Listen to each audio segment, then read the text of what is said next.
Hello बच्चों, स्वागत है आपका हमारे YouTube channel Om learning classes में। तो आज की वीडियो में हम लोग सॉल्व करेंगे पार्टनरशिप सेकंड का क्वेश्चन नंबर 34। तो चलिए बिना देर के हुए वीडियो शुरू करते हैं। तो क्वेश्चन है हम लोग कहा कि एक्स और वाई एक फर्म में साझेदार है जिनका लाभ हानि अनुपात 2:1 है। 31 मार्च 2016 को उनका चिट्ठा दिया हुआ है। ठीक है, उसके बाद कहा है कि अ को निम्नलिखित शर्तों पर फर्म में प्रवेश देने का निश्चय किया गया है। पहला है कि अ 30,000 रुपये पूंजी तथा 1/4 भाग के लिए 12,000 रुपये की ख्याति लाएगा।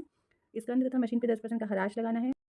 देनदारों के संबंध में 750 रुपये का आयोजन बनाया जाना है। भूमि का 20% अधिमूल्यन किया गया है और ख्याति को फर्म में ही रहने दिया गया है। ठीक है, उपयुक्त सूचनाओं को ध्यान में रखकर स्मरण पुनर्मूल्यांकन खाते यानी कि मेमोरेंडम रिवैल्यूएशन अकाउंट और पूंजी खाते तथा नई फर्म का आर्थिक चिट्ठा बनाना है। तो आइए फटाफट से इस क्वेश्चन को हम आपको समझा देते हैं। तो जैसा कि हम लोग को मेमोरेंडम रिवैल्यूएशन अकाउंट बनाने के लिए कहा है और हम आपको पिछली वीडियो में समझा चुके हैं कि मेमोरेंडम रिवैल्यूएशन अकाउंट होता क्या है और इसे कैसे बनाते हैं। ठीक है, तो यहाँ पर हम आपको ये क्वेश्चन सॉल्व करके समझा देते हैं और अच्छे से। तो देखिए, मेमोरेंडम रिवैल्यूएशन अकाउंट में हम आपको बता चुके हैं कि 2 हिस्सों में बटा होता है। पहला हिस्सा जो होता है वो टोटली रिवैल्यूएशन अकाउंट हम लोग जैसे बनाते हैं वैसे बनता है। तो सबसे पहले हम लोग जैसे रिवैल्यूएशन अकाउंट बनाते हैं उसे हम लोग कर लेते हैं। तो हमारे क्वेश्चन में दिया हुआ है कि जो हमारी स्कंध तथा मशीन है उस पर 10% का हराज लगा यानी कि उनके मूल्य में कमी आई है। तो हमारी स्टॉक और मशीनरी दोनों को ही हम लोग क्या करेंगे, डेबिट साइड में दिखा देंगे, to stock account and to machinery. ठीक है, स्टॉक अब हमारा जो है वो हमारा है 40,000 का, तो उसका 10% कितना हो गया 4,000 और मशीनरी जो है वो है 70,000 की, तो उसका 10% हो गया 7,000। इसके बाद बोला कि देनदारों के संबंध में 750 रुपये का आयोजन बनाया जाना है यानी कि प्रोविज़न फॉर बैड डेबिट्स करना है। तो यहाँ पर हम लोग कर देंगे to provision for bad debts. कितने का 750 रुपये का, उसे दिखा देंगे। और फिर लास्ट में कहा है कि भूमि का 20% अधिमूल्यन यानी कि भूमि की वैल्यू 20% से बढ़ी है, तो हम लोग उसे क्रेडिट में दिखाएंगे बाई लैंड अकाउंट। कितना, तो हमारी जो भूमि है वो है 1,00,000 की, 1,00,000 का 20% कितना हुआ 20,000 यानी कि हमारी भूमि जो है वो 20,000 रुपये से उसका मूल्य और बढ़ गया। बस इसके अलावा और कुछ रिवैल्यूएशन अकाउंट में हम लोग को नहीं दिखाना है। तो हम लोग क्या करेंगे, टोटल करेंगे। तो टोटल देखिए आप, ये 20,000 रुपये जो है वो हमारा ज़्यादा है, तो हम लोग दोनों साइड में क्या करेंगे 20,000 रुपये पहले दिखा देंगे। ठीक है, ये हो गया। अब 20,000 में से इसे हम लोग माइनस करेंगे तो हमारा जो प्रॉफिट आएगा वो आएगा 8,250 का। इस प्रॉफिट को हम लोग बांट लेंगे to profit transferred to old partners capital account. कौन कौन है, तो हमारे ओल्ड पार्टनर से एक्स और वाई। ठीक है, तो एक्स का हिस्सा देखिए, एक्स कितना लेगा तो इसे हम लोग कैलकुलेट कर लेते हैं। तो हो जाएगा यहाँ पे प्रॉफिट की बात करें तो प्रॉफिट जो है वो एक्स का बनेगा 8,250 का। इन लोगों का पुराना रेशियो कितना है 2/3 का, तो 8,250 का 2/3 कितना हो जाएगा 5,500 रुपये एक्स का हिस्सा। और वाई की बात करें तो वाई लेगा 8,250 का 1/3 यानी कि वाई लेगा 2,750 रुपये। इसे हम लोग यहाँ पर एक्स और वाई में 5,500 रुपये और 2,750 रुपये ये दिखा देंगे। ठीक है, तो ये था हमारा पहला हिस्सा मेमोरेंडम रिवैल्यूएशन अकाउंट का। दूसरे हिस्से में जैसा कि हम आपको बताया कि जस्ट इसका अपोजिट यानी कि डेबिट की मदद क्रेडिट में और क्रेडिट की मदद डेबिट में दिखाना है। तो जस्ट हम लोग इसको यहाँ पर लिख लेंगे, तो हो जाएगा यहाँ पे by stock, by machinery, by provision for bad debts. ठीक है, बस इसे ही, ये प्रॉफिट जो है इसे नहीं यहाँ पे करेंगे। ठीक है, तो यहाँ पे देगा 4,000 रुपये, 7,000 रुपये और फिर 750 रुपये। फिर ये जो लैंड है इस साइड का, तो इसे हो जाएगा टू लैंड अकाउंट 20,000। ठीक, अब देखिए, अब फिर से ये 20,000 ही ज़्यादा है, तो हम लोग क्या करेंगे, यहाँ पर टोटल कर देंगे फिर से 20,000।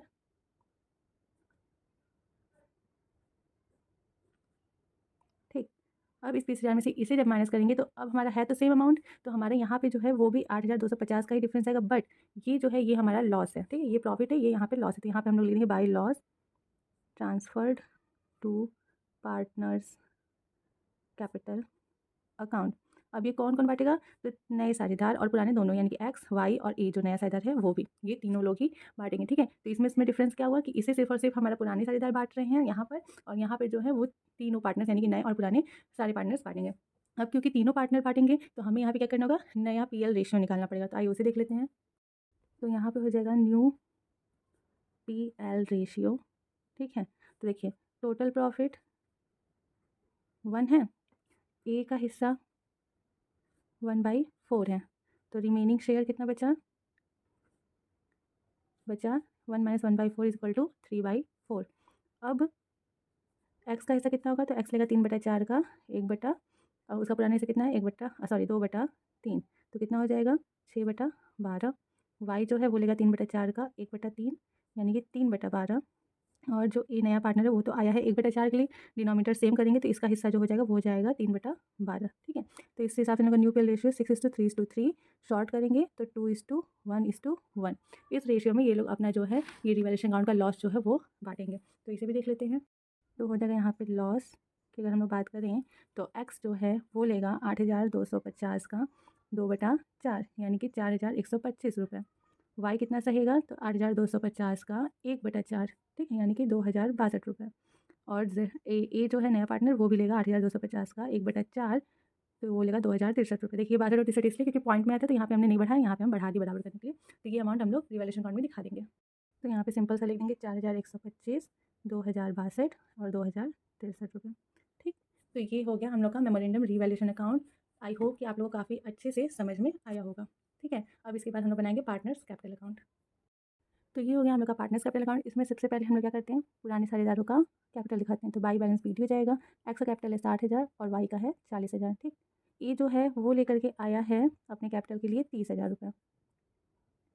उसके बाद जो रिवैल्यूएशन अकाउंट का प्रॉफिट था, ठीक है, बाई रिवैल्यूएशन अकाउंट का जो प्रॉफिट था तो वो 5,500 रुपये और 2,750 रुपये यहाँ दिखा देंगे। और जो दोबारा बाद में लॉस आया था तो लॉस को डेबिट साइड में टू रिवैल्यूएशन अकाउंट करके दिखा देंगे। इतना तो 4,125 रुपये, 2,062 और 2,063 रुपये, ठीक है। दोनों को ही हमें क्या करना होगा, पार्टनर्स कैपिटल अकाउंट में दिखाना होगा। इसके बाद बात करें अगर हम लोग प्रीमियम की, तो प्रीमियम क्योंकि नकद लाया है ये, तो उसे जो है हमारे पुराने साझेदार बांट लेंगे अपने सेक्रीफाइसिंग रेशियो में। तो प्रीमियम अकाउंट अब कितना बांटेंगे, तो उसके लिए हम लोग को सेक्रीफाइसिंग रेशियो निकालना पड़ेगा। तो क्योंकि न्यू पीएल रेशियो निकाली है तो सेक्रीफाइसिंग रेशियो अगर हम लोग निकालें तो एक्स की बात करें तो एक्स का पुराना हिस्सा कितना था 2/3, जिसमें से कि वो माइनस करेगा अपना 2/4, तो यहाँ पर जगह 12 और ये 2/12।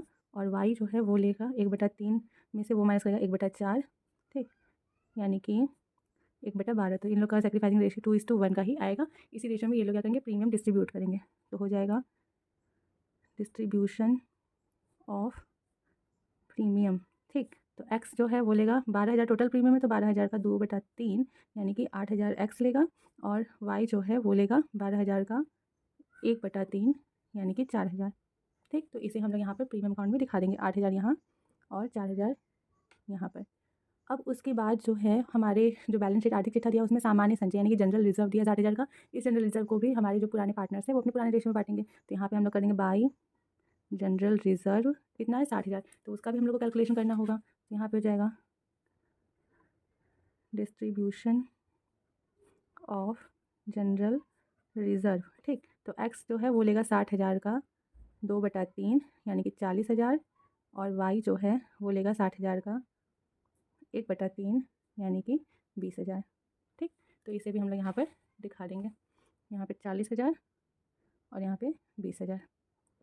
तो ये हो गया हमारा पार्टनर्स कैपिटल अकाउंट। अब इसमें हम लोग को और कुछ भी नहीं दिखाना है, ठीक है। तो अब हम लोग क्या करेंगे, इसे टोटल कर लेंगे। जब हम लोग टोटल करेंगे, देखिए जो समायोजन में हमें बोला है कि ख्याति फर्म में ही रहने दी जाएगी। इसका मतलब कि ये जो प्रीमियम का अमाउंट आया है इसे जो पार्टनर्स है वो निकाल नहीं रहे हैं, ठीक है। वो फर्म में ही रहने, सिर्फ अपने हिस्से में बांट ले रहे हैं, लेकिन वो कैश के तौर पे फर्म से निकाल नहीं रहे हैं। बस उसका इतना ही मतलब है और कुछ मतलब नहीं है। तो इसे हम लोग टोटल करेंगे तो इस साइड का हमारा टोटल आएगा 1,13,500, इधर का आएगा 66,750 और इसका टोटल है 30,000, ठीक। इसे हम लोग यहाँ पे दिखा देंगे 1,13,500, 66,750 और 30,000 रुपये, ठीक। अब माइनस करेंगे ये सारी तो बैलेंस सीडी हमारा आ जाएगा 2 बैलेंस सीडी। इसे माइनस करेंगे तो हमारा डिफरेंस आएगा 1,09,375 का। वाई का आएगा 64,688 का और ए का जो आएगा वो आएगा 27,937 रुपये का, ठीक। तो ये था हमारा पार्टनर्स कैपिटल अकाउंट। तो देखिए जब हम लोग मेमोरेंडम रिवैल्यूएशन अकाउंट बनाएंगे तो पार्टनर्स कैपिटल अकाउंट में सिर्फ एक चीज़ ये ध्यान रखना होगा कि रिवैल्यूएशन अकाउंट का जो प्रॉफिट और लॉस दोनों हिस्से में अलग अलग आया है उन दोनों को ही हमें यहाँ पर दिखाना होगा, ठीक है। बाकी सारी चीज़ें पहले की तरह ही होंगी। अब चलिए चलते हैं बैलेंस शीट की ओर। तो ये हो गया हम लोग का बैलेंस शीट। देखिए इस बैलेंस शीट में, क्योंकि हम आपको पिछली वीडियो में समझा चुके हैं कि नए बैलेंस शीट जो बनता है उसमें फर्म जो है वो अपनी जो संपत्ति और दायित्व उनके पुराने मूल्य को ही दिखाती है, नए मूल्य को वो नहीं दिखाना चाहती। तो पुराने मूल्य में यहाँ पे सबसे पहले हमारे क्रेडिटर्स आ जाएंगे। तो क्रेडिटर्स का पुराना मूल्य है 1,31,800 रुपये, ठीक है। उसके बाद सामान्य संचय, क्योंकि पार्टनर्स पार्ट ली तो उन्हें नहीं दिखाएंगे। उसके बाद हम लोग दिखाएंगे कैपिटल। तो जो कैपिटल एक्स वाई और ए का नया वाला निकला है 1,09,375 यानी कि जो बैलेंस सी डी आया था वो हम लोग यहाँ पे दिखा देंगे 64,688 और 27,937 रुपये, ठीक। इस हिसाब से ये टोटल हमारा आएगा 2,02,000, ये हम लोग यहाँ पे दिखा देंगे। अब इस साइड और कुछ है नहीं। अब एसेट साइड में भूमि जो है, लैंड हमारी पहले से ही हमारी जो है वो 1 लाख की है, तो 1 लाख ही दिखाएंगे। ठीक है, इसमें जो बढ़ोतरी हुई थी 20,000 की, उसे हम लोग यहाँ पर नहीं दिखाएंगे। यानी कि जिन संपत्ति दायित्व के मूल्य में बदलाव हुए उन्हें भी हमें पुराने मूल्य पे दिखाना है, और जिनमें बदलाव नहीं है उन्हें तो हम पुराने मूल्य पे ही दिखाते हैं। ठीक है, तो अब मशीनरी जो है, मशीनरी हमारी 70,000 की दिखाएंगे। स्टॉक जो है वो है 40,000 का। देनदार यानी कि डेप्टर जो है वो है 19,400 के, और कैश इन हैंड है आपका 2,400 रुपये। ठीक है, लास्ट में है बैंक। सिर्फ और सिर्फ हम लोग बैंक के मूल्य में चेंजेस करेंगे। चेंजेस क्या मतलब ये कि जो हमारा बैंक है इसका मूल्य बढ़ा, कैसे बढ़ा, तो पहले से बैंक में 60,000 है, उसके बाद ए जो है वो 30,000 की पूंजी और 12,000 का लेकर आया था प्रीमियम। इस वजह से हमारे बैंक का अमाउंट बढ़ गया है, तो कितना हो गया है 1,02,000 रुपये। तो बस 1,02,000 रुपये हम लोग यहाँ पे दिखा देंगे, और कोई भी चेंजेस नहीं दिखाने। ठीक है, तो अब हम लोग टोटल करेंगे दोनों साइड का, तो हमारा टोटल जो है वो आ जाएगा 3,33,800 रुपये। सेम इधर भी 3,33,800 रुपये। ठीक है, तो आई थिंक आपको अच्छे समझ में आया होगा कि जब हम लोग मेमोरेंडम रिवैल्यूएशन अकाउंट बनाते हैं तो हम लोग उस क्वेश्चन को किस तरीके से सॉल्व करते हैं। ठीक है, हम एक बार आपको फिर से समझा देते हैं। तो देखिए, जब भी मेमोरेंडम रिवैल्यूएशन अकाउंट बनाते हैं तो सबसे पहले हम लोग रिवैल्यूएशन अकाउंट की तरह जो हम लोग ट्रीटमेंट करते हैं वो करेंगे। उसके बाद जस्ट अपोजिट यानी कि जस्ट क्रॉस मेथड यूज़ करेंगे। पुराना रिवैल्यूएशन में जो पुराना रेशियो रहेगा पुराने साझेदारों में बांटेंगे, और नए रिवैल्यूएशन नए दूसरे हिस्से में क्या करेंगे, जो नया लाभानी अनुपात रहेगा उसमें हम लोग क्या करते हैं, बांटते हैं। इसके बाद पार्टनर्स कैपिटल अकाउंट में सारी चीज़ें पहले की तरह ही रहेंगी। नया सिर्फ इतना रहेगा कि रिवैल्यूएशन अकाउंट के हम लोग के दोनों साइड का जो भी प्रॉफिट या लॉस होगा उन दोनों को ही हम लोग को दिखाना पड़ता है। और लास्ट में जो हमारी नई बैलेंस शीट है उसमें जो भी संपत्ति और दायित्व होते हैं उनका मूल्य जो रहता है वो पुराना वाला ही रहता है। यानी कि जो हमारे क्वेश्चन में दिया है सेम हमें उसे ही लिखना होता है। सिर्फ और सिर्फ चेंजेस जो होते हैं वो कैपिटल में होते हैं, और अगर कैश में जो साझेदार पूंजी और प्रीमियम लाए उसे ऐड करने के बाद कैश या बैंक का अमाउंट हमारा थोड़ा चेंज होता है। बाकी और किसी भी संपत्ति में और दायित्व में हम लोग चेंजेस नहीं करते हैं। ठीक है, तो आई होप कि आप लोग को क्वेश्चन काफ़ी अच्छे समझ में आया होगा। तो अगर आपको ये वीडियो अच्छा लगा हो तो प्लीज़ लाइक शेयर सब्सक्राइब करना बिल्कुल मत भूलिएगा, और मिलते हैं नेक्स्ट वीडियो में नेक्स्ट क्वेश्चन के साथ। तब तक के लिए देखते हैं हमारा YouTube channel Om learning classes. Thank you.